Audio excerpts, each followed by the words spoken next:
Hello everyone, আরেকটা দিনের গল্প তোমাদের সঙ্গে শেয়ার করছি।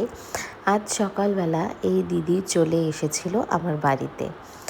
তো আমি একজন মেকআপ আর্টিস্ট, তো আমি কদিন আগে একটা শ্যুট করেছিলাম। সেই শ্যুটে জুয়েলারি কস্টিউম দিদির খুব পছন্দ হয়েছিল এবং আমার সঙ্গে দিদি কাজ করতে চেয়েছিল। দিদি সাজতে চেয়েছিল, এরকম শ্যুট করতে চেয়েছিল। তো যাই হোক, দিদির ইচ্ছে করবে, তো আমার সঙ্গে কন্ট্যাক্ট করে। তো তার জন্যই আজকে বেরিয়ে গিয়েছি কাজে। এখানে কাজে পৌঁছে কিছু ফ্লাওয়ার কিনে নিলাম। স্টুডিওতে যাওয়ার আগে স্টুডিওর দাদা একটু লেট ছিল, তাই আমরা একটু বাইরে ঘোরাঘুরি করছিলাম।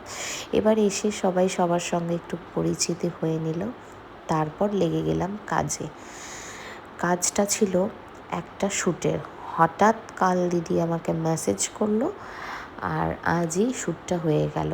মানে আগের থেকে কোনো রকম কোনো প্ল্যান ছিল না। আজ সারাদিন অনেকটা ব্যস্ততার মধ্যে কেটেছে। আই এম সরি ইউটিউব, আমি দিনের বেলার ভিডিওটা পোস্ট করতে পারিনি, তাই রাতে ভিডিওটা পোস্ট করছি। তো এই দেখো, আর মেকআপ করতে গেলে মেকআপ আর্টিস্টদের ঠিক এই রকম অবস্থা হয় আমার মতো। মানে মুখের একদম খুব বাজে অবস্থা হয়ে থাকে সারা দিনের। মানে শ্যুটের পেছনে প্রচণ্ড খাটনি, মানে আনএক্সপেক্টেড কিছু খাটনি লুকিয়ে থাকে। আর এদিকে রাস্তায় টোটো খুঁজছিলাম, সবাই আমাদের দিকে তাকিয়ে ভাবছিল হয়তো যে ওরা কোথায় যাচ্ছে। যাই হোক, আমাদের স্টুডিওতে শ্যুট হয়ে গেছে। এবার আমরা চলে যাচ্ছি ওই আমাদের এখানেই রায়ডাক নদীতে। যাই হোক, এই দেখো আমরা চলে এসেছি। এখন আমরা যাব আমাদের বাড়ির সামনের নদীতে। আর জলটা কি ঠান্ডা!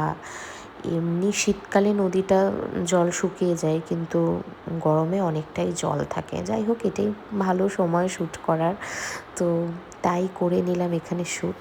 মানে একটা শ্যুট করতে যে ঠিক কতটা পরিশ্রম হয়, মানে এটা ধারণার বাইরে।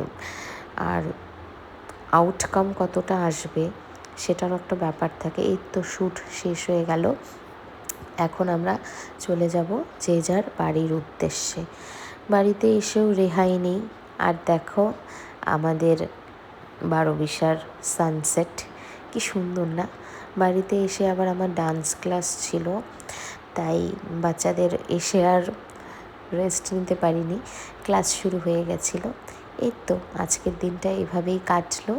আমার ভিডিও ব্লগ যদি তোমাদের ভালো লেগে থাকে তাহলে লাইক, শেয়ার, সাবস্ক্রাইব করে পাশে থেকো। টাটা।